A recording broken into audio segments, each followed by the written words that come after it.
tal? Buenas tardes. Yo soy Carla Ramírez Pulido, soy la coordinadora de la Comisión de Equidad y les damos la más grata bienvenida a esta plática que nos va a dar la licenciada Gabriela Torres de la Paz, la cual se titula Derecho para los Científicos. La licenciada Gabriela Torres de la Paz es egresada de la Facultad de Estudios Superiores Acatlán, donde obtuvo el grado de licenciada en Derecho con mención honorífica por la presentación de la tesis Las redes sociales como nueva plataforma para comisión del delito de trata de personas.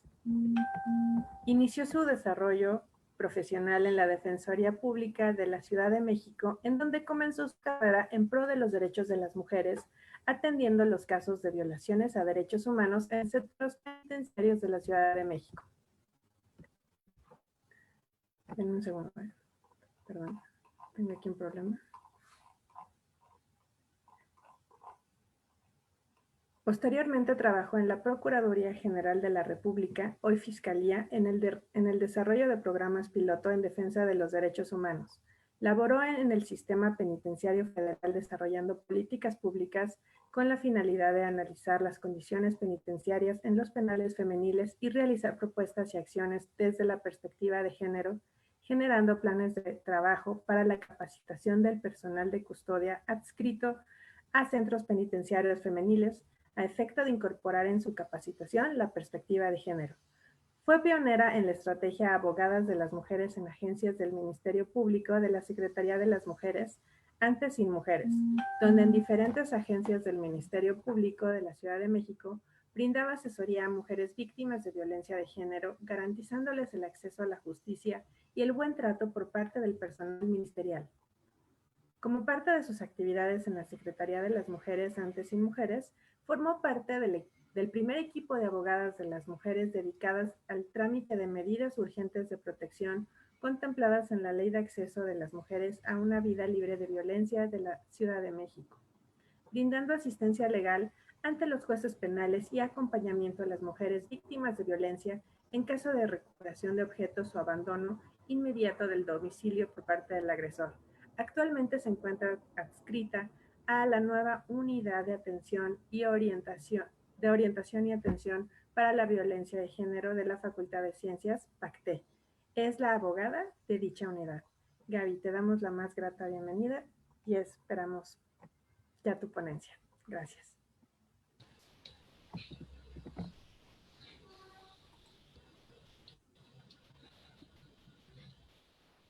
Gracias, Car. Bueno, pues bienvenidos. Muchas gracias por acompañarnos. Creo que es un tema que a todos nos causa demasiada confusión, demasiadas dudas y bueno, esperemos que después de esta charla podamos tener un poquito más de claridad en cómo son los procesos de denuncia en nuestra universidad. Entonces, pues bueno, lo primero que les quiero aclarar o que quiero poner el tema sobre la mesa es que, bueno, hay términos que son diferentes fuera de la universidad y dentro de la universidad. El primero, bueno, es el tema de la denuncia y la querella. Ajá. En el Ministerio Público, una denuncia, pues es justamente el poner del conocimiento de la autoridad un hecho que yo percibí y que a mi criterio es un hecho que puede ser delictivo. Uh-huh. Es decir, por ejemplo, yo veo en la calle que a la tiendita de la esquina le robaron, ¿no? Fue víctima de robo. Entonces yo voy a poner del conocimiento de la autoridad ese hecho, ajá, pero yo no puedo exigirle a la autoridad que actúe o que se inicie un procedimiento porque yo no soy el directamente afectado. Ajá. Cuando yo soy el directamente afectado, se llama querella. Ajá. Es decir, yo soy la persona dueña de la tienda a quien le cometieron el robo. Ajá. Entonces, yo pongo del conocimiento de la autoridad este hecho y declaro mi voluntad para que se inicie un procedimiento en contra de las personas que me robaron. Ajá. Entonces, esa es justamente la diferencia entre una denuncia y una querella fuera de nuestra universidad. Ajá. Hay delitos en nuestro sistema penal que con una simple denuncia se dice de oficio, ajá, porque el Ministerio Público solo necesita tener el conocimiento de que se realizó ese hecho para seguir un procedimiento. Pero hay delitos que no, que necesitan necesariamente la declaración de voluntad de la parte que fue víctima de este delito para poder iniciar un procedimiento. Ajá. Por otra parte, dentro de nuestra universidad, eh, una denuncia es, si podemos pasar a la siguiente, por favor. Una denuncia es justamente lo mismo, dar a la autoridad o poner a la autoridad en conocimiento de un hecho. Ajá, lo mismo, por ejemplo, yo soy alumna de la Facultad de Ciencias y yo me percato de que a lo mejor no sé, en las canchas, en la biblioteca, está sucediendo un hecho que a mi criterio es un hecho delictivo. Entonces yo voy con la autoridad y le pongo el conocimiento, el hecho. Ajá, por ejemplo, trasladándonos al tema de violencia de género. Yo me percato de que en las canchas o en el estacionamiento a una chica su novio la está agrediendo. Ajá, entonces yo voy y le comunico a la autoridad que me percaté de que en las canchas, en el estacionamiento, a una chica su novio la está agrediendo. Ajá. Pero yo solamente le voy a hacer del conocimiento a la autoridad ese hecho y tan tan. Yo no puedo exigir que la autoridad actúe o que, bueno, que la autoridad inicie un procedimiento. Obviamente le solicito el apoyo para que actúe, pero para iniciar un procedimiento necesitamos la declaración de voluntad de la persona directamente afectada. Esa declaración de voluntad en nuestra universidad se llama queja. Ajá. Es por eso que decimos que para que se inicie un procedimiento se necesita una queja formal. Ajá, porque es ya cuando la persona directamente afectada va con la autoridad competente e inicia un procedimiento de queja que se traduce a declarar su voluntad de que se inicie un procedimiento. Ajá. Entonces, cuando decimos en nuestra universidad que necesitamos una queja formal, es justamente eso, poner a la autoridad en conocimiento de un hecho y darle o declarar nuestra voluntad para que se inicie un procedimiento si soy la persona directamente afectada.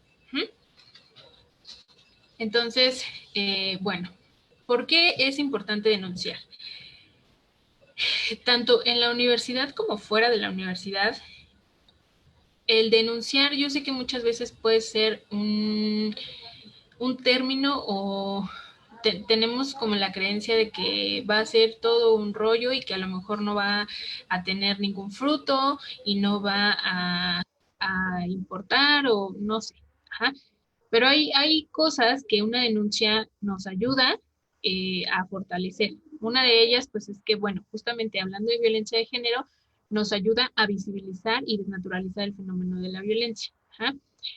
Imagínense ustedes si todos los hechos de violencia de género que desafortunadamente se han vivido en la universidad y en nuestra facultad, si ninguno de ellos se hubiera denunciado, si ninguno de ellos se hubiera hablado, no tendríamos y seguiríamos en la idea de que la violencia no existe, de que no pasa nada y seguiríamos con la idea de que es normal que pase la violencia, es normal que un maestro o maestra te acose, etcétera. Ajá, entonces, justamente las denuncias ayudan a darle sentido o a darle eh, justamente a visibilizar que la violencia pasa, que la violencia sucede y que es un problema que tenemos que atender.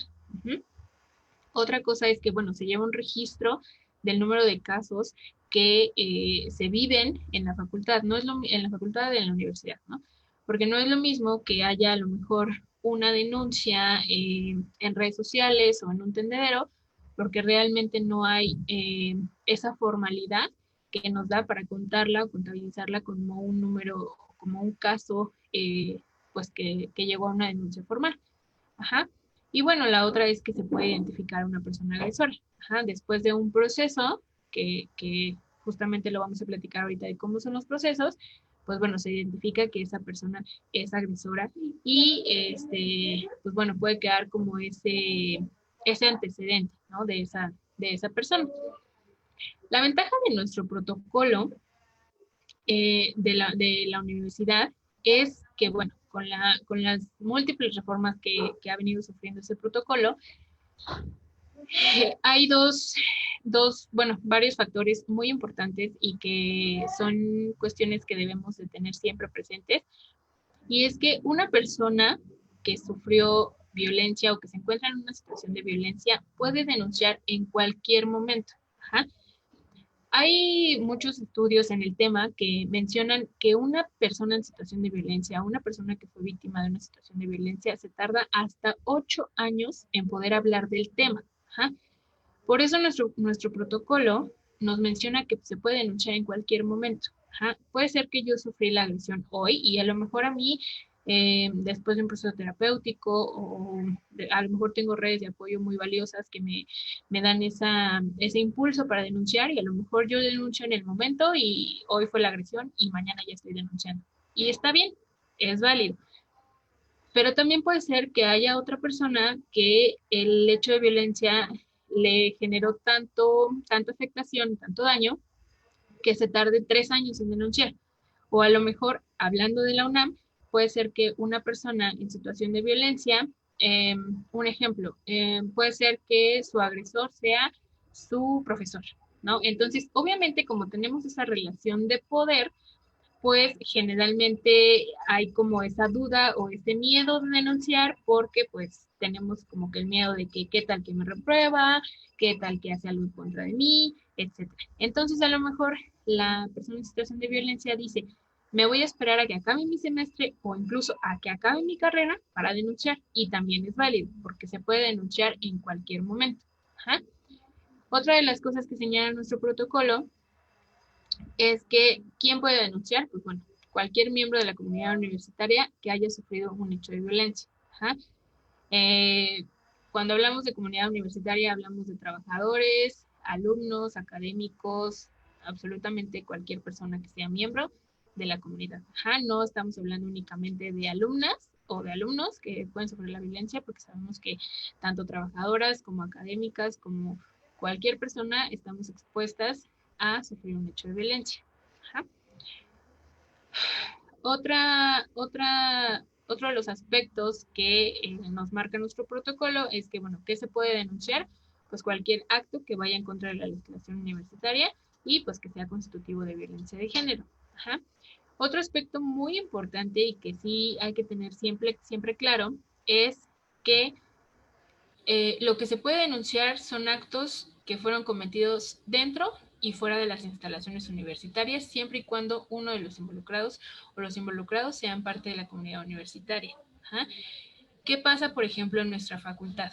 En nuestra facultad sabemos que hay prácticas de campo, sabemos que hay, por ejemplo, en biología, pues muchas veces se tiene que salir al campo, etcétera, ¿no? Entonces, no quiere decir que porque yo no estoy dentro de las instalaciones de la facultad, si yo soy víctima de un hecho de violencia de género por parte de a lo mejor mi compañero, mi profesor, etcétera, no quiere decir que no se va a poner en marcha el protocolo, al contrario, el protocolo nos protege dentro y fuera de las instalaciones universitarias. Uh-huh.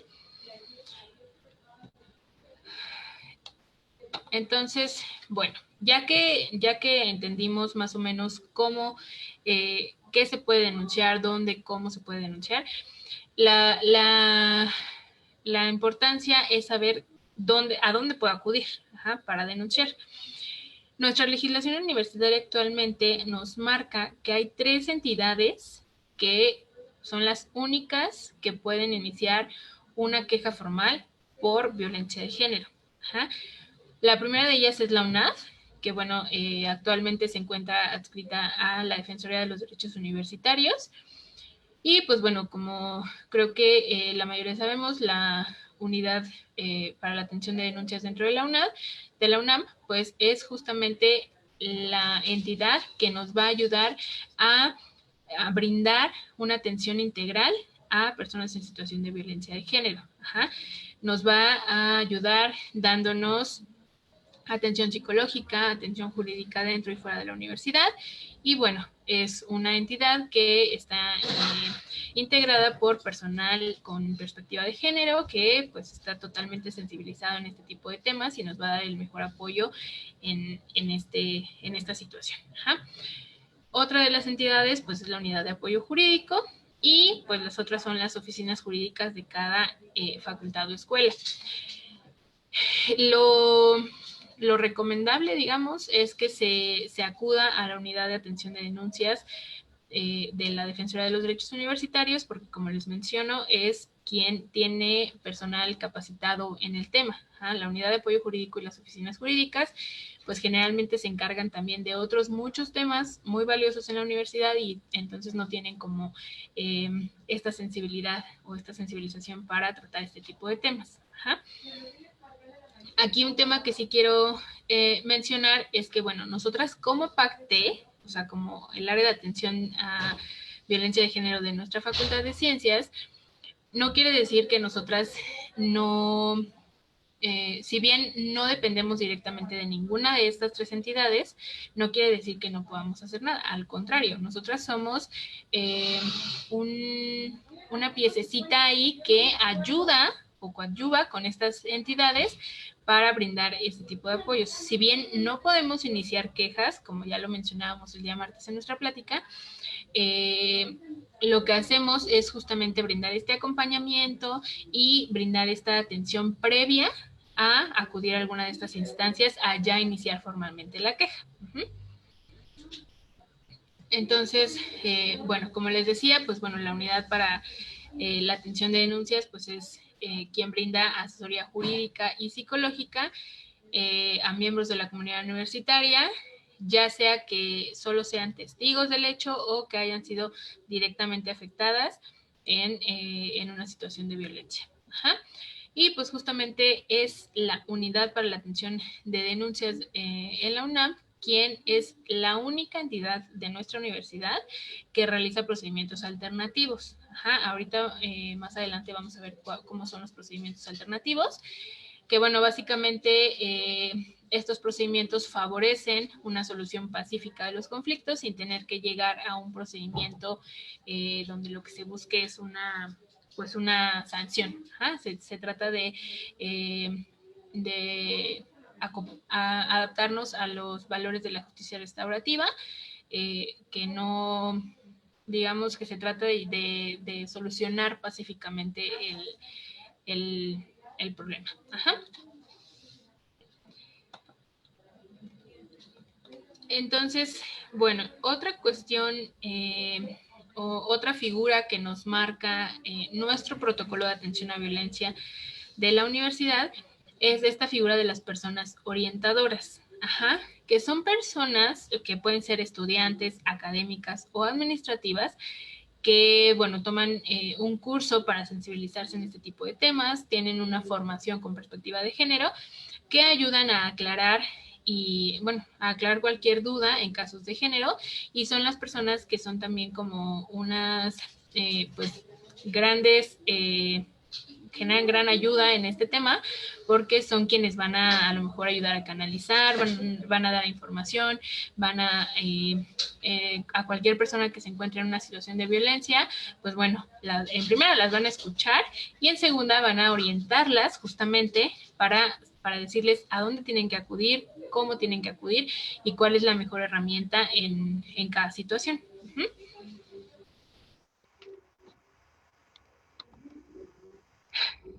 Entonces, bueno, en la UNAD, como les mencionaba, hay dos tipos de procedimientos. Ajá, se llevan, nuestro protocolo nos marca dos tipos de procedimientos, que es el procedimiento formal y el procedimiento alternativo.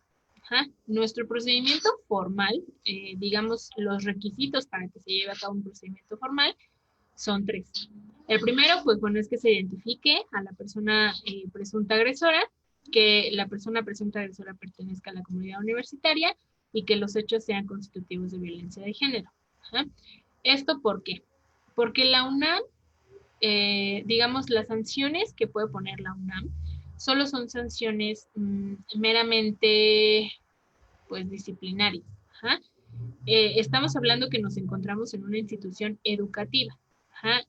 Desafortunadamente la UNAM no puede ni privar de la libertad, ni poner sanciones punitivas, o sea, nuestra, nuestra visión y nuestra misión como universidad es meramente lo académico. Obviamente surgen, digamos, en el camino, pues obviamente surgen pues diferentes conflictos, altercados, etcétera, que bueno, obviamente la universidad tiene que tener unos procedimientos de sanción y de disciplina para que todos los miembros actúen de acuerdo al código de ética y pues para que todos nos llevemos de la mejor manera. Pero eso no quiere decir que las sanciones vayan a ser atendiendo a lo mejor al código penal o privativas de la libertad, a lo mejor algunas multas. Eso definitivamente no lo puede hacer la UNAM. Entonces, para que la UNAM pueda poner una sanción disciplinaria, pues lo que necesitamos es que la persona a quien le vamos a poner la sanción pertenezca a nuestra comunidad. Ajá. Desafortunadamente, si la persona agresora no pertenece a la comunidad universitaria o no la identificamos, es bastante complicado poder llegar a un resultado favorable y a que la persona sea sancionada. Ajá. Lo que se hace en este caso, a lo mejor, si estamos hablando de que una alumna o una académica trabajadora, miembro de la comunidad universitaria, sufrió un hecho de violencia por parte de una persona que a lo mejor estaba dentro del campus universitario, pero no es miembro de la comunidad universitaria, ni académico, ni trabajador, ni estudiante, lo que se hace, bueno, es trasladarnos a una instancia fuera de la universidad, porque dentro de la UNAM no podemos sancionarla porque no tenemos ningún tipo de relación de, pues ni de trabajador, ni de alumno, ni de nada con esa persona. Entonces, por eso son nuestros requisitos. Y estos procedimientos, los procedimientos formales, se inician, como les menciono, ya sea en la UNAD, en la unidad de apoyo jurídico o en las oficinas jurídicas, pero siempre, siempre, siempre, siempre, lo que sigue después de la queja se va a llevar a cabo en la oficina jurídica de la entidad a donde sea adscrita o adscrito la persona presunta agresora. Y el procedimiento alternativo, como ya les mencionaba, es un procedimiento en donde lo que buscamos es adaptarnos a los lineamientos de la justicia restaurativa, en donde, bueno, el principal requisito pues es la voluntad de las partes. Mientras no haya voluntad de las partes, esto no se puede llevar a cabo. Y como para este procedimiento alternativo necesitamos de una persona mediadora, la única entidad para llevar a cabo este procedimiento alternativo es la UNAD. Entonces, pues bueno, ¿qué pasa después? Después de que nosotras ya acudimos a la UNAD, a la unidad de apoyo jurídico o a la oficina jurídica de nuestra facultad o escuela, que nosotros ya interpusimos nuestra queja, ya nos dieron a lo mejor atención psicológica, etcétera. ¿Qué pasa después? Ajá.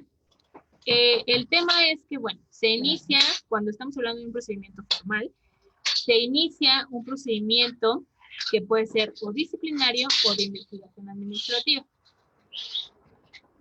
El procedimiento disciplinario es cuando la persona agresora o la persona presunta agresora es alumno, y el procedimiento de investigación administrativa, estamos hablando de que la persona presunta agresora es o trabajador o académica.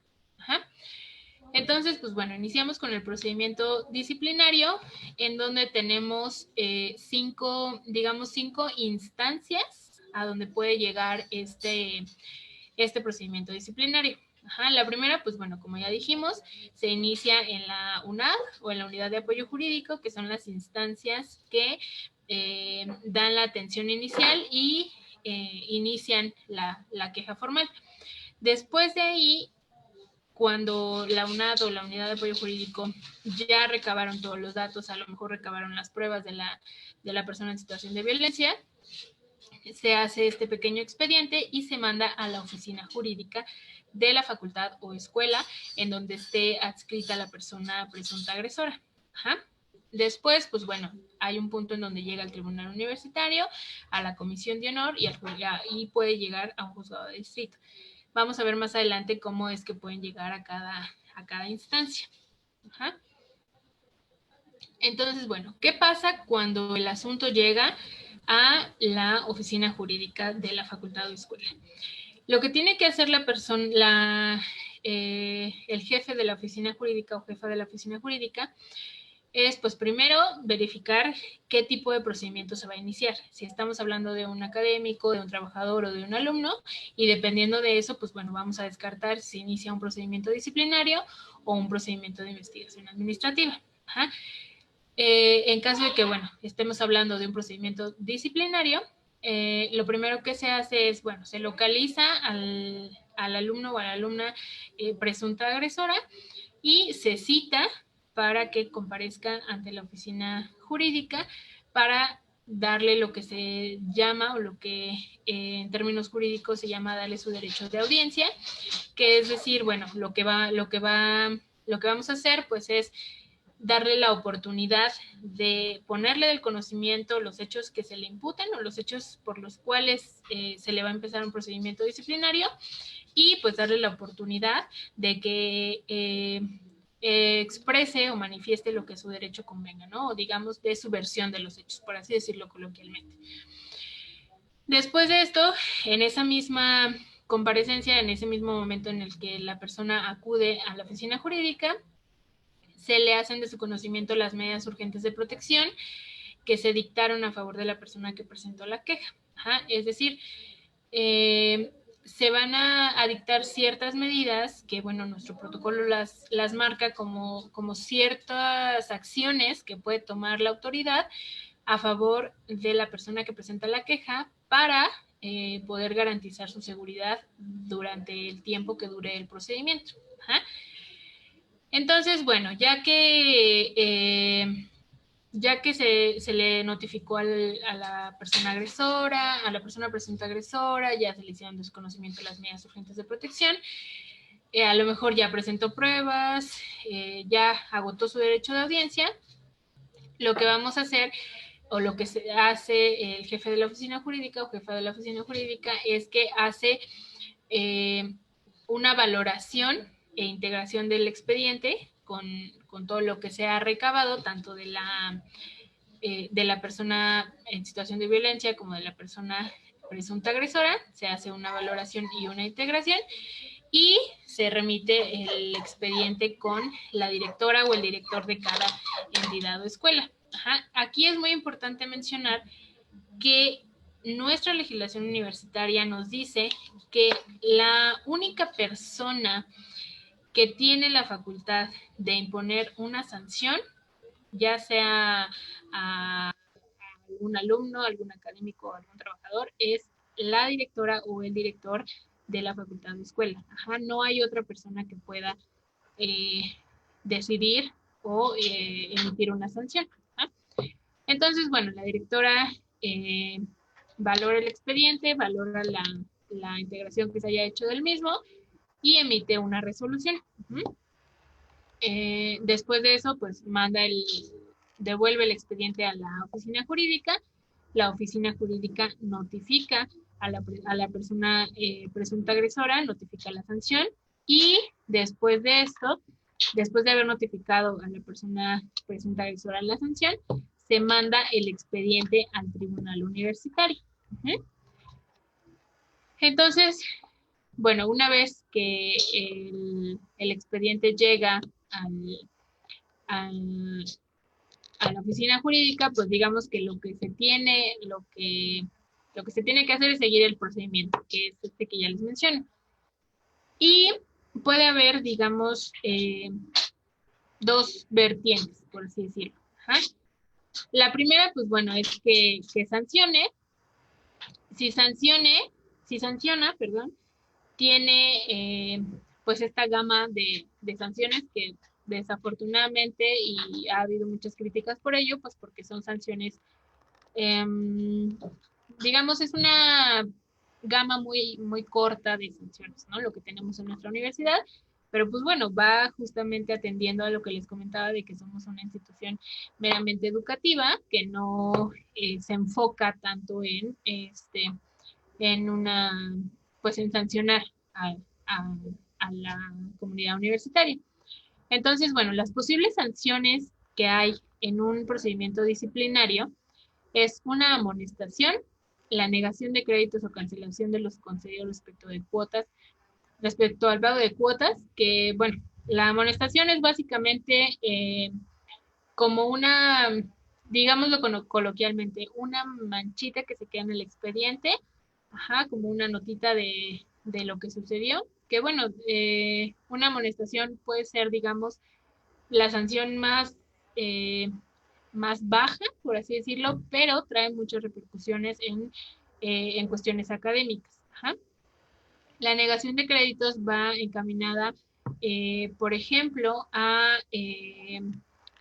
cuando, no sé, cuando un alumno o una alumna, mm, no sé, paga cierta cantidad a- al académico por ponerle un 10, por ejemplo, pues bueno, una de las sanciones es la negación o cancelación de esos créditos obtenidos. Ajá.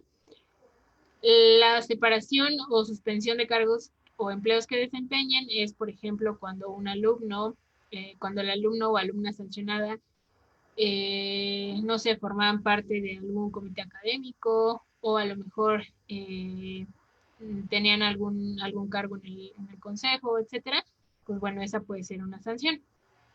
La otra es la suspensión hasta por un año de sus derechos escolares. Esto quiere decir, pues bueno, meramente una suspensión que a criterio de la directora o del director pueden ser, no sé, 3 meses, 6 meses o hasta un año, o pues la expulsión definitiva de la facultad o escuela. Algo que debo aclarar y que sí me gustaría que quedara bastante claro es que estas sanciones aplican para cualquier tipo de procedimiento disciplinario. ¿Ja? No son meramente exclusivas de procedimientos por violencia de género. ¿Ja? Así sea que es un procedimiento disciplinario porque el alumno o alumna, eh, no sé, estaba consumiendo algún tipo de droga o lo que sea en las instalaciones universitarias, o sea por violencia de género. Estas son las sanciones que nos marca la legislación universitaria y no hay, digamos, pues otras. Y bueno, la otra opción es que no sancione, que la directora o el director diga no voy a sancionar, pero lo voy a mandar al tribunal universitario para que ahí se valore el expediente. Ajá. Entonces, pues bueno, cuando se hace la remisión al tribunal universitario, tenemos obviamente términos. Ajá. Cuando la directora o el director decide enviar el expediente sin sanción, se tienen 3 días para remitir el asunto al tribunal universitario, 3 días a partir de que se tuvo conocimiento del hecho. Y cuando se manda con una sanción provisional, cuando estamos hablando de que la sanción provisional es una suspensión o una expulsión, el término es de 3 días, o sea, la oficina jurídica tiene 3 días para mandar el expediente al tribunal a partir de que se notificó a la persona sancionada. Cuando hablamos de una amonestación, de una negación o cancelación de créditos o una suspensión o separación de cargos, se tienen 5 días hábiles a partir de que se notificó a la persona para que la oficina jurídica remita el expediente al tribunal universitario. También hay otra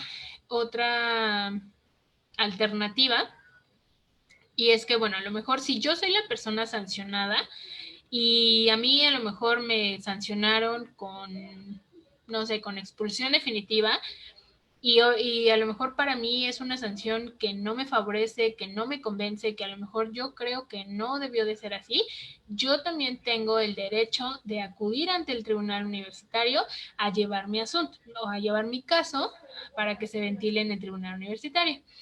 Y en este caso tengo 5 días hábiles a partir de que me notifican para yo acudir al tribunal universitario a exponer mi caso.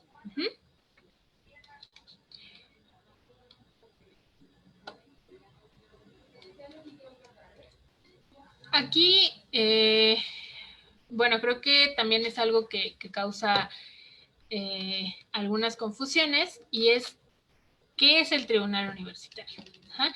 El tribunal universitario es un órgano autónomo que va a conocer únicamente, o sea, su función exclusiva es conocer de las faltas a la legislación universitaria cometidas presuntamente por alumnos o por miembros del personal académico.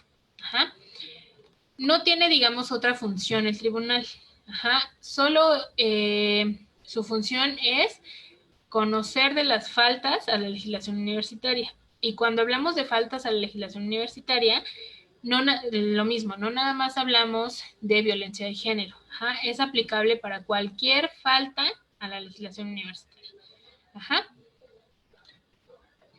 El tribunal universitario está integrado por 5 figuras importantes, por así decirlo. Son las 5 figuras que integran y van a integrar siempre el tribunal universitario. 3 de estas figuras son figuras, digamos, fijas. Ajá, siempre van a estar.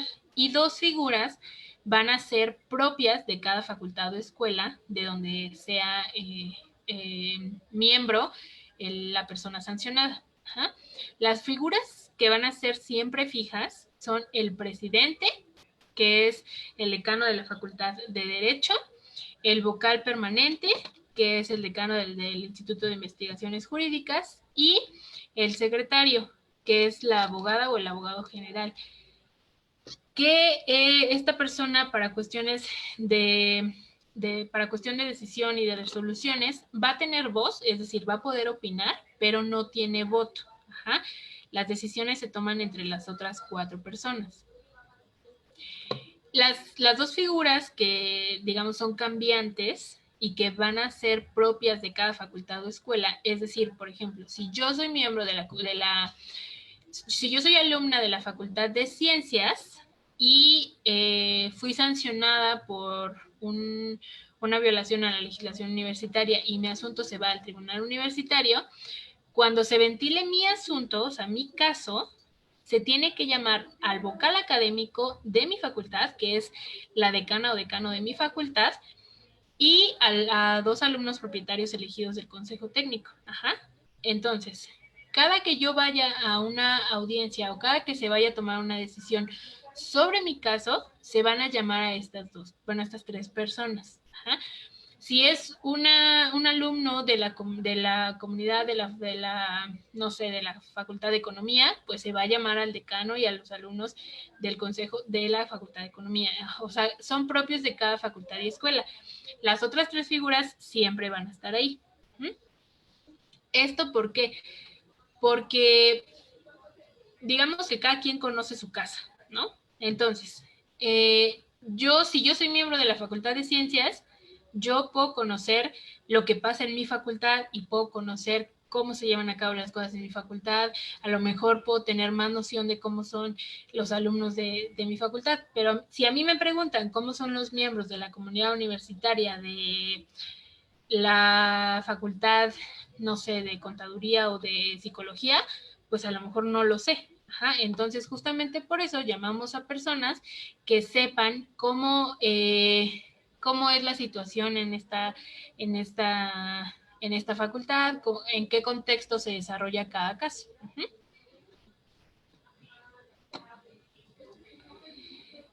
Entonces, bueno, en el tribunal universitario, el procedimiento que se lleva una vez que la oficina jurídica remite el asunto es que, bueno, se remite el asunto, la oficina jurídica remite el asunto y el tribunal emite un acuerdo de admisión, ajá, en donde dice, bueno, te admito el expediente y le voy a dar trámite. Ajá.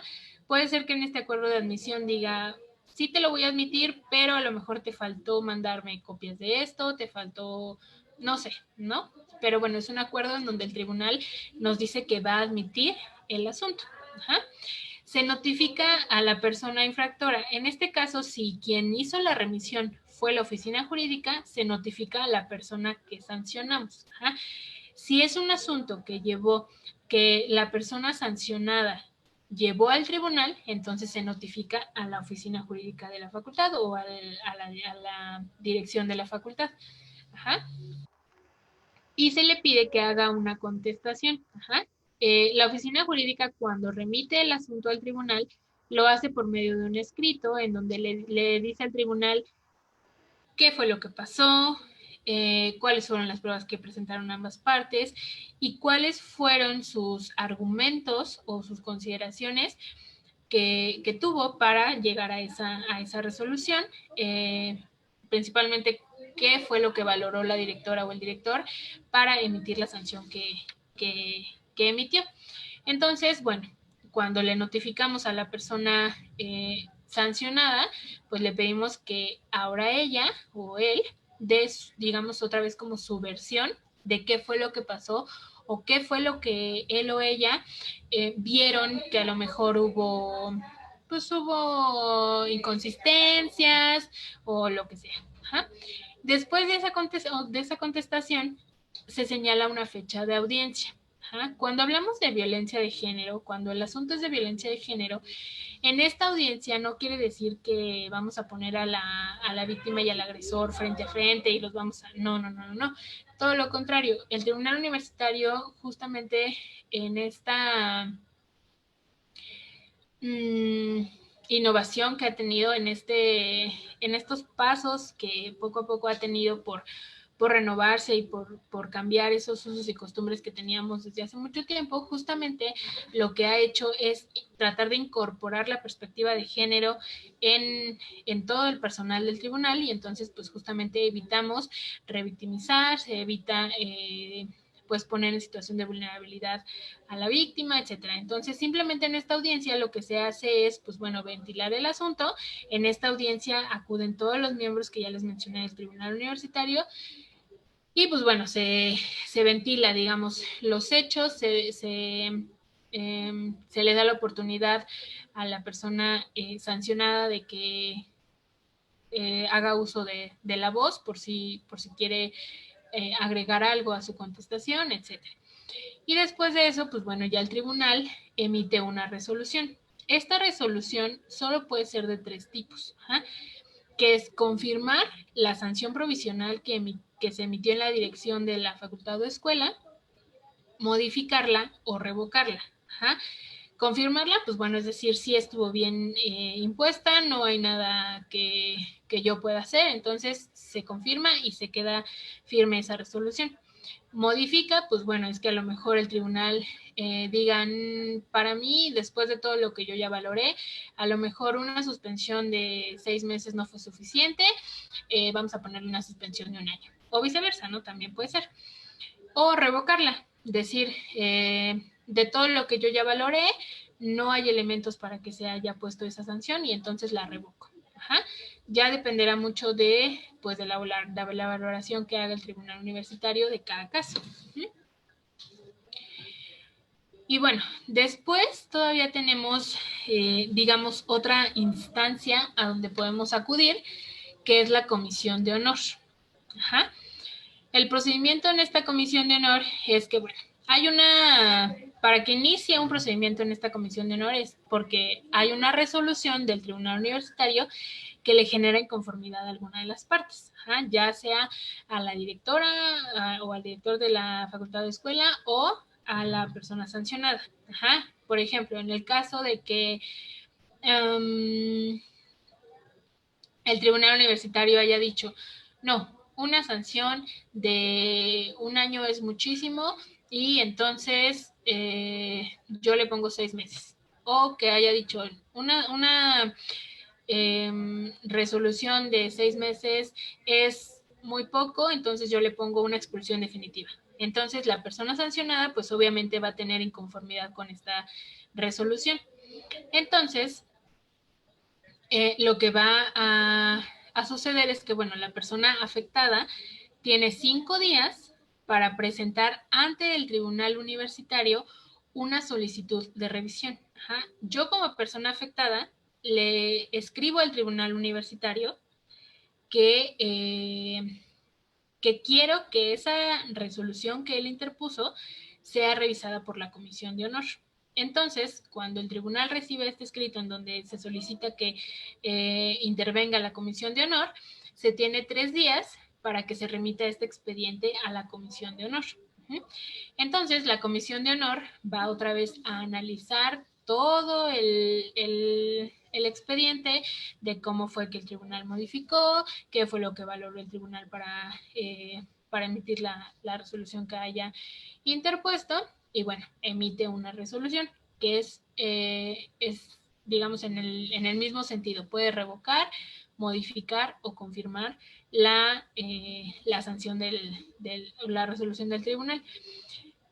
Aquí es algo muy importante que tenemos que tener en claro, es que en una revisión ante la Comisión de Honor, ya no se va a escuchar a la persona sancionada, ya no se va a escuchar a la víctima, únicamente se va a valorar lo que ya se dijo, lo que ya se valoró en el tribunal universitario.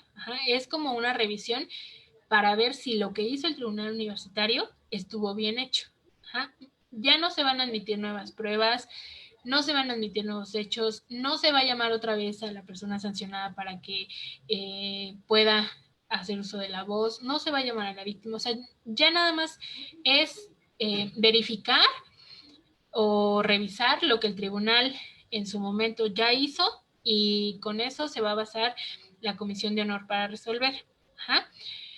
Y bueno, la comisión emite su resolución y manda esa resolución al tribunal universitario para que el tribunal universitario notifique.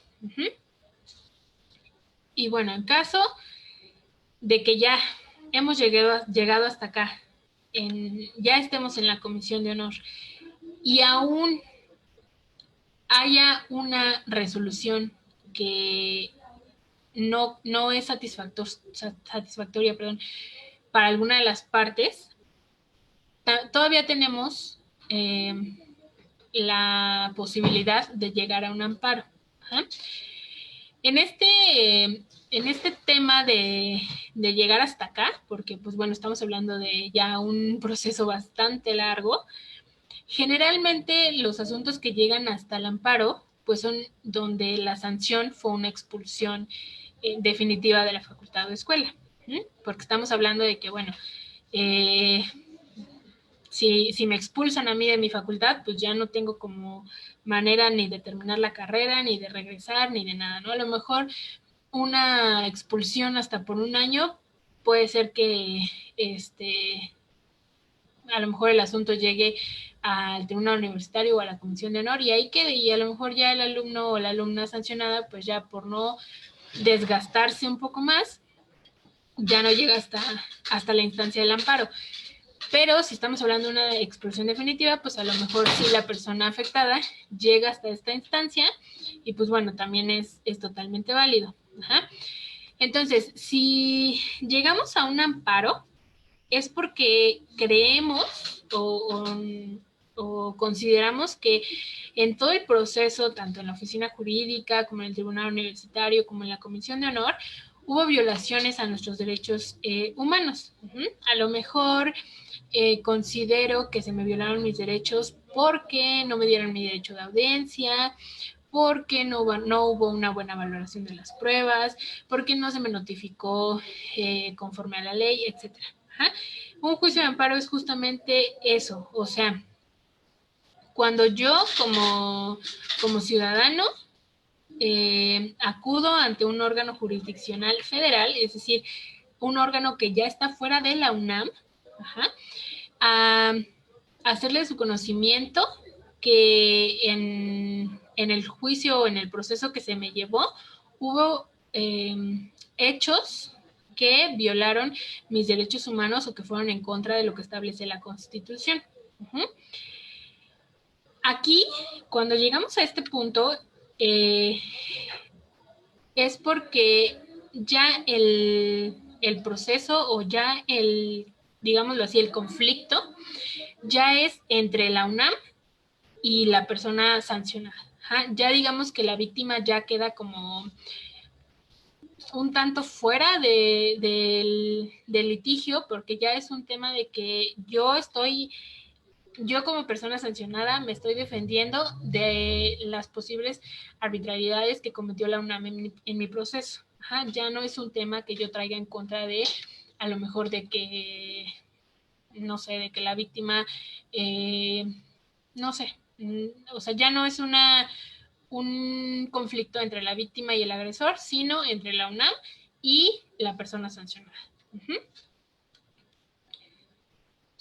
Entonces, bueno, cuando llegamos hasta un juicio, hasta un juzgado para la presentación de un juicio de amparo, pues bueno, puede ser muy amplio, pero bueno, a resumidas cuentas, más o menos para que lo entendamos de forma más simple, pues bueno, el proceso es que se presenta la demanda y hay un auto de erradicación, se le llama así a este auto en donde la autoridad nos dice que admite, desecha o previene en nuestra demanda. Ajá, yo llego con una demanda ante el juzgado y le digo, bueno, yo vengo a solicitar el amparo de al amparo de protección y justicia de la justicia federal porque yo considero que hubo estas violaciones a mis derechos humanos. Ajá, entonces el juzgado me va a decir, ok, te admito, te desecho o te prevengo. Ajá, te admito, pues bueno, quiere decir que tu demanda estuvo bien presentada, no le hace falta nada, no hay nada que subsanar.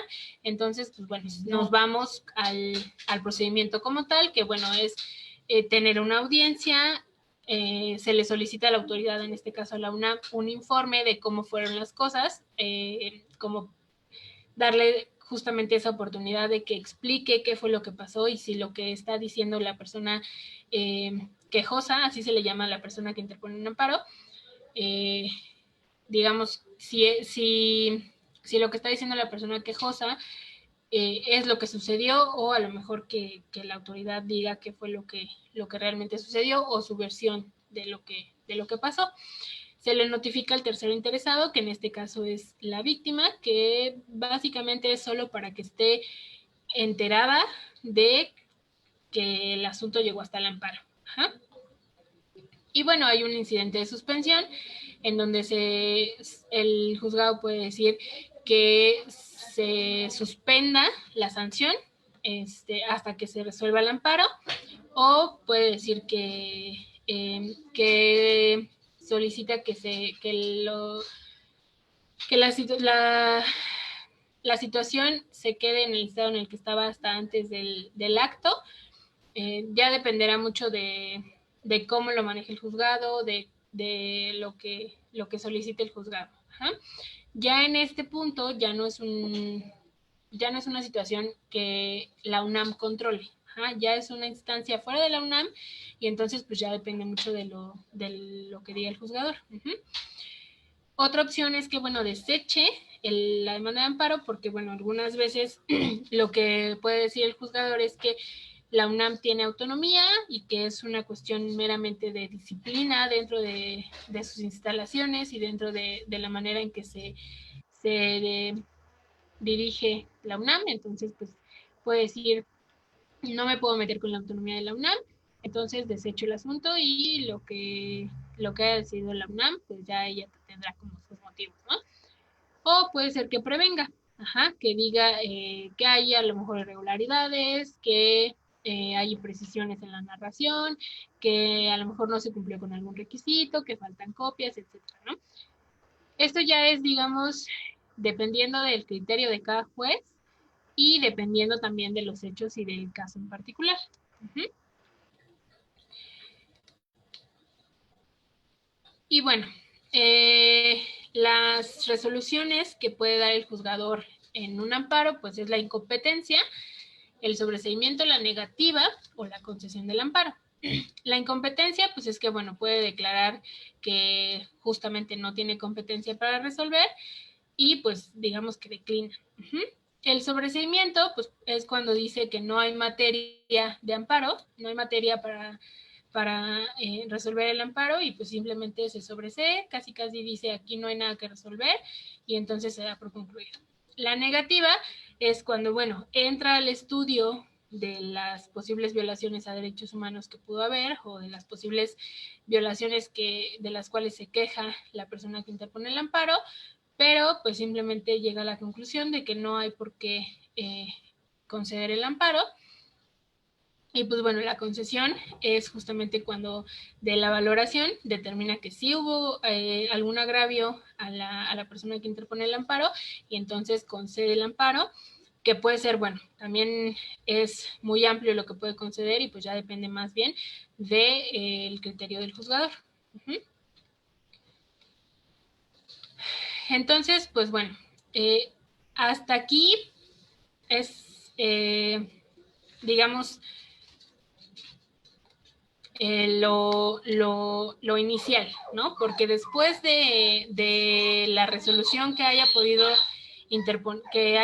emitir el juzgador, pues bueno, hay muchas vertientes, ¿no? Puede haber un recurso de queja, un recurso de inconformidad, un recurso de reclamación, de revisión.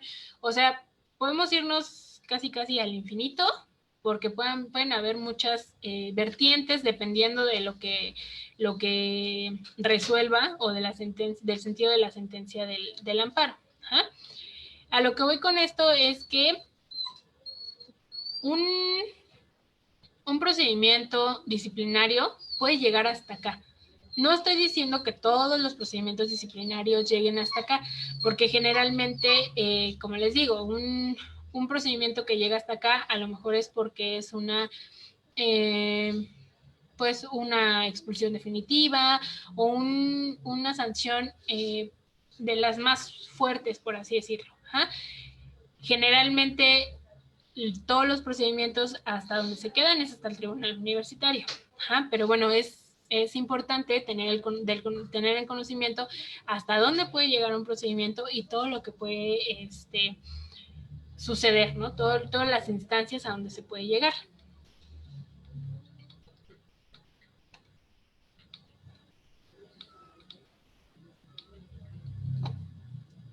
Pasamos a la siguiente, por favor.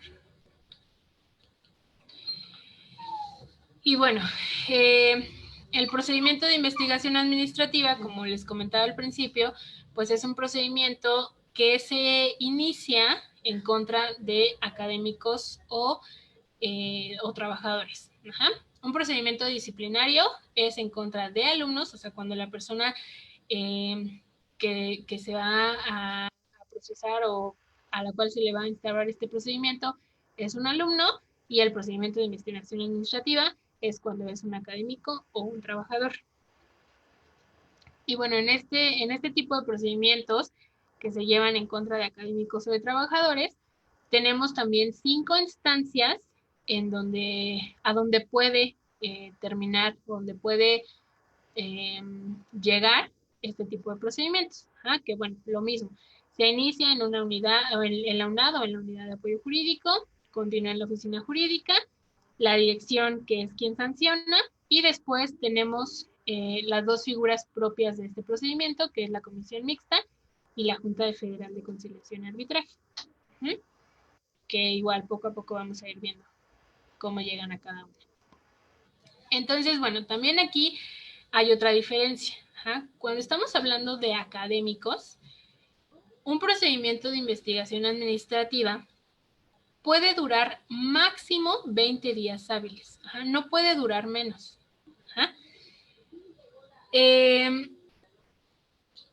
Aquí hay una diferencia muy notable con los procedimientos disciplinarios, y es que los procedimientos disciplinarios no tienen como tal un término.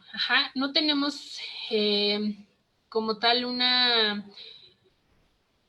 por ejemplo, decir, un procedimiento disciplinario se tiene que llevar a cabo por la oficina jurídica en el término de 30 días. O sea, no lo tenemos porque la oficina jurídica se puede encontrar con muchos conflictos a la hora de notificar a un alumno o a la hora de localizarlo, principalmente porque, pues bueno, como sabemos, yo como alumna, cuando me inscribo o cuando ingreso a la universidad, pues doy mis datos personales como teléfono, dirección, etcétera.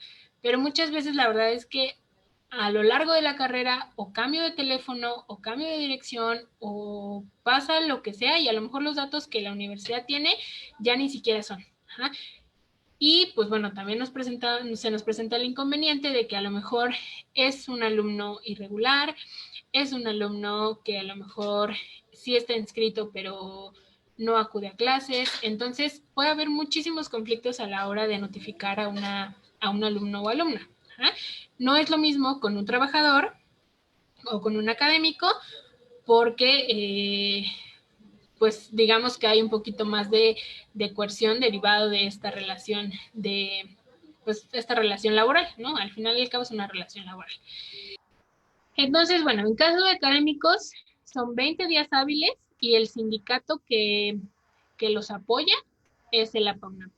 Y en caso de trabajadores son 10 días hábiles para que se instaure todo el proceso de investigación administrativa y el sindicato es el STUNAM. ¿A qué debemos esta diferencia de 20 días y 10 días? La diferencia, pues bueno, básicamente es que un académico, como saben, en la universidad sí tenemos académicos de tiempo completo, pero también tenemos profesores que a lo mejor nada más acuden, no sé, martes y jueves a una clase de 7 de la mañana a 9 de la mañana, ¿no? Entonces, es un poquito complicado porque a lo mejor si ya se me pasó, si yo tengo conocimiento del hecho el día, no sé, el día lunes a las 8 de la noche, yo le tendría que notificar el día martes a las 7 de la mañana. Y a lo mejor por cuestiones de trámites y de formatos, etcétera, a lo mejor yo no puedo. Entonces yo no puedo decir, pues no le notifico el martes a las 7 de la mañana, le notifico a las 7 de la noche, porque el académico no va a estar ahí, no son sus horas laborables. Ajá. Me tengo que esperar hasta el jueves a las 7 de la mañana para notificarlo. Ajá.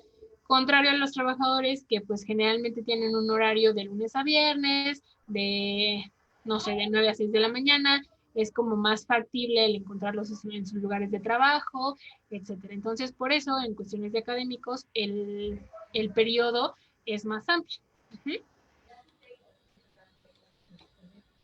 Entonces, bueno, cuando el asunto llega a la oficina jurídica y bueno, se determina que la persona investigada es un académico o un trabajador, se, se le manda un citatorio, que este citatorio lo debemos mandar con mínimo 3 días antes de la audiencia. Ajá, en ese citatorio, pues bueno, se le van a hacer del conocimiento los hechos y se le va a citar a una audiencia, perdón.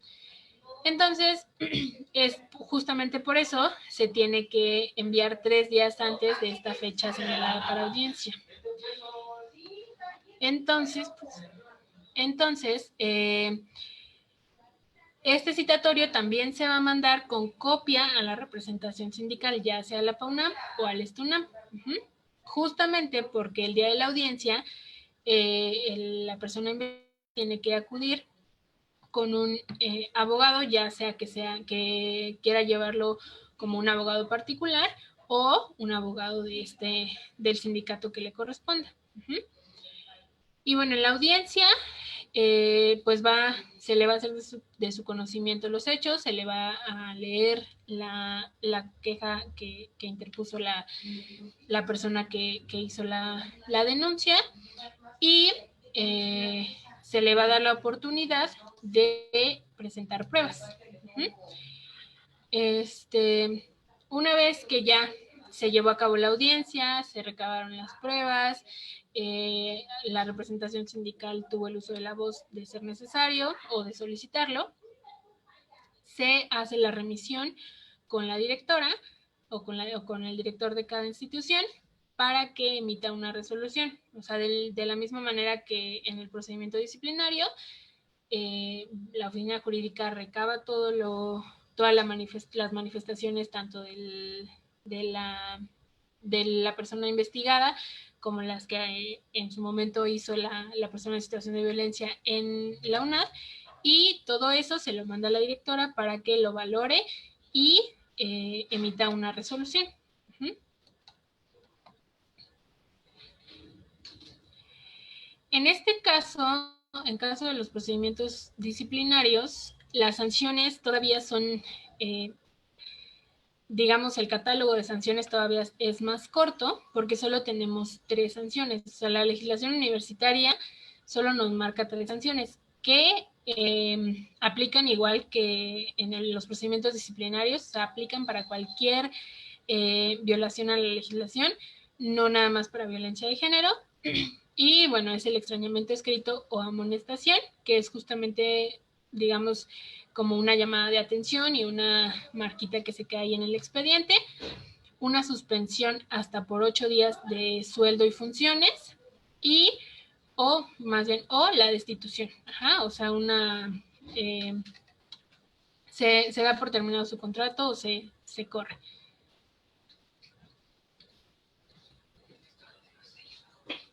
Después de que la directora o el director de cada escuela o facultad emite una resolución, otra, digamos, otra instancia que puede hacer valer la persona sancionada es un recurso de reconsideración. Ajá.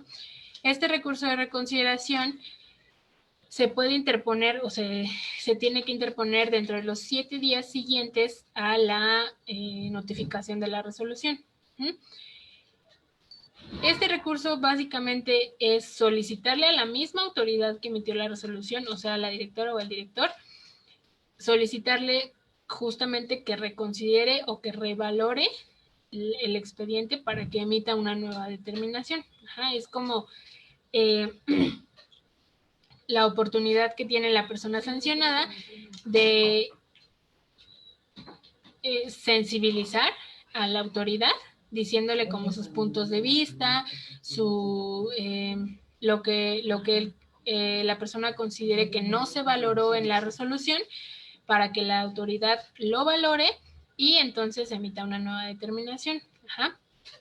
A partir de que la persona sancionada interpone este recurso, la autoridad tiene 5 días para determinar si se emite una nueva resolución, una nueva determinación, o simplemente se confirma la resolución que ya se emitió. Después de este recurso de reconsideración, se puede acudir ante otra instancia, que es la Comisión Mixta de Conciliación y Resolución. Ajá. Las comisiones mixtas, bueno, esta Comisión Mixta de Conciliación y Resolución es un órgano paritario que se integra por el mismo número de representantes de la UNAM y el mismo número de representantes del sindicato. Ajá. Bueno, dentro de nuestra universidad existen varias comisiones mixtas, ajá, que son justamente integradas de la misma forma por el mismo número de representantes de la universidad y del sindicato, que justamente funcionan o su función es justamente llegar a acuerdos, ajá, lo que más convenga tanto a la UNAM como para el sindicato. Ajá. Y pues funcionan de acuerdo a lo establecido en el contrato colectivo de trabajo, respetando las disposiciones de la Ley Federal de Trabajo. Entonces, cuando el asunto llega a una comisión mixta, el procedimiento pues es que, bueno, hay una resolución de la autoridad que al trabajador o al académico le causa perjuicio, y entonces yo acudo a la comisión mixta solicitándole que intervenga. Ajá. A partir de esa resolución, bueno, dentro de los 5 días hábiles siguientes debe de haber una audiencia en donde acuden justamente la comisión mixta, los representantes de la dirección, que fue quien interpuso la sanción, y los representantes del trabajador, que pues bueno, es la persona que interpone este recurso. Entonces, en esa audiencia se escuchan a ambas partes, se da como la oportunidad justamente de tener este derecho de audiencia, en donde el trabajador afectado pues va a manifestar su inconformidad, y la comisión mixta tiene 5 días después de esta audiencia para tomar una decisión, ¿ja? determinar o para valorar si la sanción que se interpuso estuvo bien puesta o a lo mejor si hubo ahí alguna situación que no se apegó a derecho. Ajá. Entonces, se toma una decisión y se somete a validación de las partes. Ajá, o sea, se somete a la validación del trabajador y de los representantes de la dirección. Y, pues bueno, si hay una inconformidad o si a lo mejor esa decisión afecta a alguna de las partes y alguna de las partes no está de acuerdo, entonces se somete a un perito en derecho que, pues bueno, es parte de estas comisiones. Eh, Se llama a este perito en derecho que analiza el caso, analiza qué es lo que se debió hacer o si estuvo bien hecho o no, y este perito en derecho va a tener 2 días para emitir una resolución. Las, las resoluciones que puede interponer este perito, pasamos a la siguiente, por favor, es que, bueno, modifica la resolución, quiere decir que de la valoración que este experto en derecho hizo del proceso que se llevó en contra del trabajador académico, determinó que hubo violaciones a los derechos, que a lo mejor no se llevó todo conforme a la ley, y entonces va a modificar la resolución o simplemente va a decir que se dejan a salvo sus derechos para hacerlos valer en la Junta Federal de Conciliación y Arbitraje. ¿Esto qué quiere decir? Pues que bueno, que todo estuvo bien hecho, que la sanción interpuesta estuvo de acuerdo a derecho, pero que al final del día el trabajador, el académico, sigue teniendo los derechos para acudir ante la Junta Federal de Conciliación y Arbitraje para hacer valer sus derechos. Ajá. En este caso, como les mencionaba, pues es una relación laboral. Al final del día, la relación que tiene la UNAM con los trabajadores o con los académicos, pues es una relación laboral y se va a ventilar ya no en un juicio de amparo, o bueno, en un primer momento no se va a ventilar en un juicio de amparo, sino ante una Junta Federal de Conciliación y Arbitraje, que es pues quien resuelve todos los temas de conflictos laborales. Entonces, bueno, si el trabajador decide acudir ante una Junta Federal de Conciliación y Arbitraje porque considera que sus derechos laborales fueron violados en este procedimiento, pues bueno, puede ejercer su derecho y empezar el juicio con una demanda en donde, bueno, va a ser como la narración de qué fue lo que sucedió, va a determinar o va a narrar qué fue cuáles fueron los derechos laborales que él siente que se violaron y qué es lo que pide. Ajá.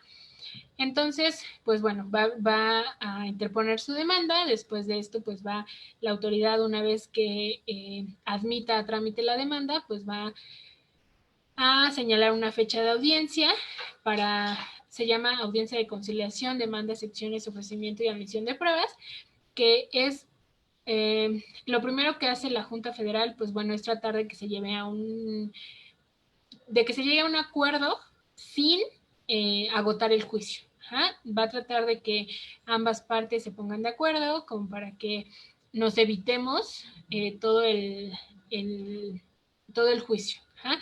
Si no se llega a un acuerdo en ese primer momento, pues bueno, ya se inicia el juicio y pues es donde ambas partes empiezan a presentar la parte demandante empieza a, a decir cuáles son sus peticiones, por así decirlo, de manera coloquial, cuáles son sus peticiones, y la parte demandada va a decir el por qué esas peticiones no son viables o no son correctas. Y pues ambas partes van a presentar sus pruebas. Después de que se desahoguen todas las pruebas, a lo mejor se presentaron testigos, si presentaron pruebas periciales, etcétera. Una vez que se agoten todas esas pruebas y que se hayan presentado todas, se va a cerrar esa etapa. Ajá. Esa etapa en donde presentamos las pruebas, en donde se desahogan todas estas probanzas que ambas partes presentaron, se llama instrucción. Una vez que ya terminamos de presentar todas esas pruebas, se cierra esa etapa de instrucción y el expediente se pasa al laudo. Ajá. En materia laboral, se llama laudo, pero pues básicamente es la sentencia. Ajá. Entonces, bueno, la autoridad emite el laudo, que es como la resolución, y pues bueno, de ahí nos vamos otra vez al infinito, porque puede ser que esa resolución sea violatoria para alguna de las partes, entonces la parte afectada pues puede interponer un amparo. Ese amparo, a lo mejor la resolución de ese amparo puede ser violatoria para alguna de las partes, y entonces a lo mejor la otra parte que ahora se siente afectada eh, va a interponer otro amparo. Entonces, la verdad es que un juicio laboral es algo casi infinito, puede durar muchísimos años y es desgastante para ambas partes. Ajá. Entonces, bueno, ya que se agotó todo el, todo el proceso, todo el juicio, todas eh, las instancias que se pudieron haber agotado, se va a llegar a tener una sentencia ejecutoriada. Se llama sentencia ejecutoriada cuando ya no hay absolutamente ningún recurso en su contra. Ajá. Ya no es viable un amparo, ya no es viable un recurso, ya no es viable nada, ya es esa sentencia la única y definitiva. Entonces, pues obviamente esta sentencia única y definitiva, pues es la que se va a, a hacer valer. Ajá. Independientemente de de la resolución que contenga. Ajá. Entonces, bueno, de alguna manera pudiera parecer que un procedimiento de investigación administrativa es más corto o es más fácil, tal vez, pero realmente en donde se puede complicar es empezando un juicio laboral. Ajá, porque creo que cualquier persona que haya tenido la desafortunada experiencia de tener que interponer un juicio laboral, pues puede saber que este tipo de juicios pueden durar 8 años, 6 años, 10 años, y desafortunadamente nuestro sistema de justicia laboral es muy precario, tiene muchos conflictos, muchas carencias, y entonces, pues bueno, los juicios a, se van a durar muchísimos años ante la autoridad. Entonces, pues bueno, básicamente esto es el procedimiento de investigación administrativa. Puede ser que sí sea, que no tenga tantas instancias como el procedimiento disciplinario, pero pues bueno, es básicamente por la relación laboral que media entre la autoridad y el trabajador o el académico. Y pues bueno, con esto concluyo, espero que haya quedado un poco más claro el tema, y pues si tienen alguna duda, aquí estoy. Muchas gracias.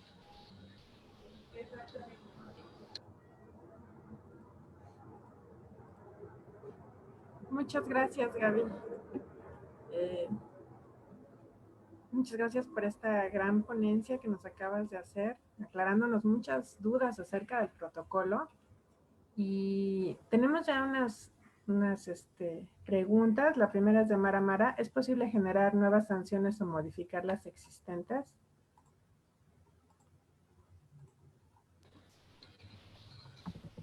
Pues bueno, ese es un tema ya más bien de las autoridades centrales de la universidad.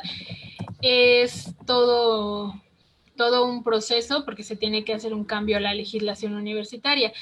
Por ahí me parece que dentro de las movilizaciones que hubo en la Facultad de Filosofía, justamente una de sus peticiones es que se modifiquen las sanciones existentes y que se amplíe el catálogo. Ajá. Desafortunadamente, cada facultad o cada escuela no puede inventar sus sanciones o no puede generar digamos, un documento donde diga, yo, Facultad de Ciencias, voy a interponer estas sanciones. O sea, no se puede, es algo que viene directamente desde nuestra legislación universitaria, que desafortunadamente no es como que cada facultad o escuela tenga su propia legislación o su propia forma de gobernarse, sino que vamos de acuerdo a lo que nos dice el Estatuto General, toda la legislación universitaria, y sí sería un tema más de que haya una iniciativa, que se estudie en el consejo, etcétera, ¿no? O sea, ya es más de un tema de autoridades centrales, pues sí, de autoridades centrales, de cómo se lleve a cabo esto. Se tiene que hacer pues una iniciativa que proponga este tipo de modificación a la legislación, se hace una valoración, un estudio, se analiza por todo el consejo y entonces pues ya se determina como las modificaciones que ha habido y la última modificación que hubo en donde se modificó la legislación universitaria para que la violencia de género sea considerado como una conducta grave. Ajá. Pero pues bueno, ya va más encaminado a a una modificación a la legislación universitaria. Muchas gracias, Gaby. Perdón, creo que se me apreció la pantalla. Sí, no te preocupes. Sí. Déjame ver, creo que hay otro chat, aquí hay otras preguntas. Bueno, yo te felicito por esta ponencia y yo mientras busco las otras preguntas te voy a hacer una que nos han hecho mucho en la comisión, es de si un alumno tiene el rol de estudiante y otro de ayudante y recibe una queja formal como alumno, como estudiante, ¿se le puede sancionar en ambos roles o solo en uno?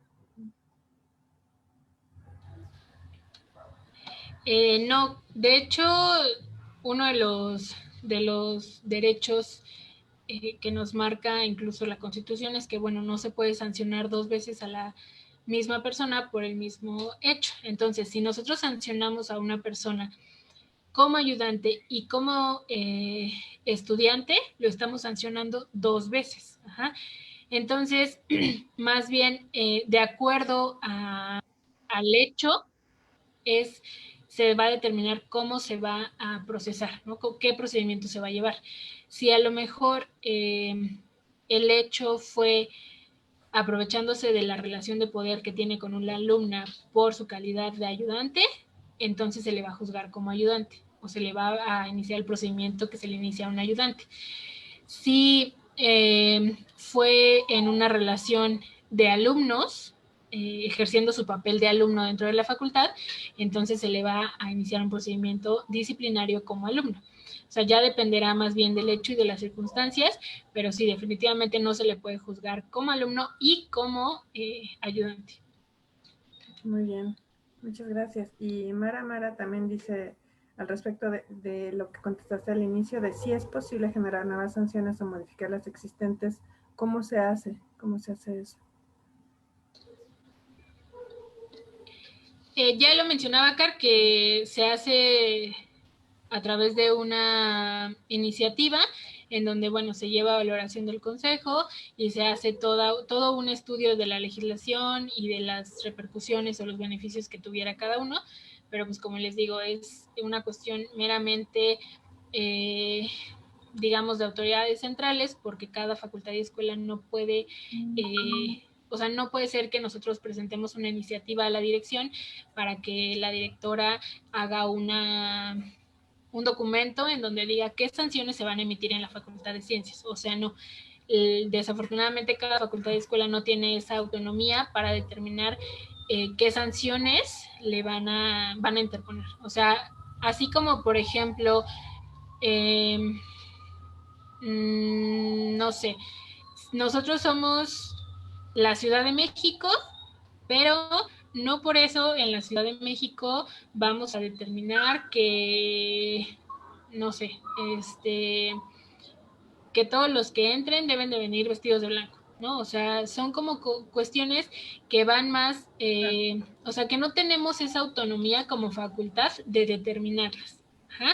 Eso ya va más en función de lo que se determine, porque pues la legislación universitaria así lo establece y se tendría que hacer una reforma a esa legislación, como lo que ya les comentaba de la reforma que se hizo para determinar que la violencia de género fuera una conducta grave, así se tiene que hacer. Ok, muchas gracias, Gaby. Y Diana Ángel pregunta, ¿cómo se determina quién será el presidente? Yo creo que del tribunal, ¿no? También ya está establecido en la legislación universitaria. Eso es, digamos, algo que así se ha manejado y así se contempla en el reglamento del tribunal y en la forma de conformación del tribunal, que bueno, va a ser el decano de la Facultad de Derecho, igual el secretario y el decano del Instituto de Ciencias Jurídicas. O sea, son 3 figuras que ya sí están establecidas en la legislación universitaria y así, o sea, no es como que se haga una votación o algo así, sino que ya están determinados. Ok, pues Gaby, nos ampliaste muchísimo el panorama, sobre todo porque nos lo pones con palabras muy cercanas que nosotros podemos, que cualquiera pueda entender, no solamente alguien que ha estudiado leyes, ¿no? Como tú. Y pues agradecerte esta excelente ponencia. Ha sido como siempre un gusto. Además, pues de nuevo es nuestra licenciada estrella en la facultad. Y a todos los que tengan más dudas acerca del protocolo, de algún procedimiento, pues pueden acercar al área de PACTE, donde Gaby seguramente les podrá pues quitar esa duda. Y estamos abiertos a recibir todos los comentarios que quieran. Nos vemos entonces el día de mañana. Tenemos varios eventos. Empezamos a las, perdón, a las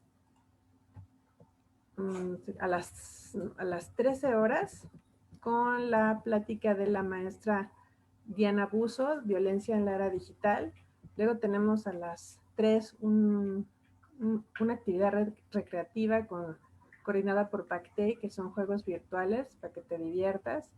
Y a las de 4 a 6 tenemos otra plática que es efectos de la violencia en la salud mental, que nos va a dar el grupo de Espora. Y en la noche, ya de 8 a 9 y media, tenemos otra actividad recreativa que es un concurso de ejercicios, retos deportivos, selecciones femeniles y varoniles de la facultad, la cual va a estar coordinada por el biólogo Melchor Maciel Magaña, nuestro coordinador de actividades deportivas. Y el siguiente martes seguimos con las actividades, con una plática muy interesante que nos va a dar Olimpia Coral Melo, de la ley Olimpia y la violencia digital. Les agradezco su presencia a todos ustedes, por supuesto a nuestra ponente, y nos vemos el día de mañana. Muchas gracias. Gracias, Cara. Hasta luego. Gracias a todos.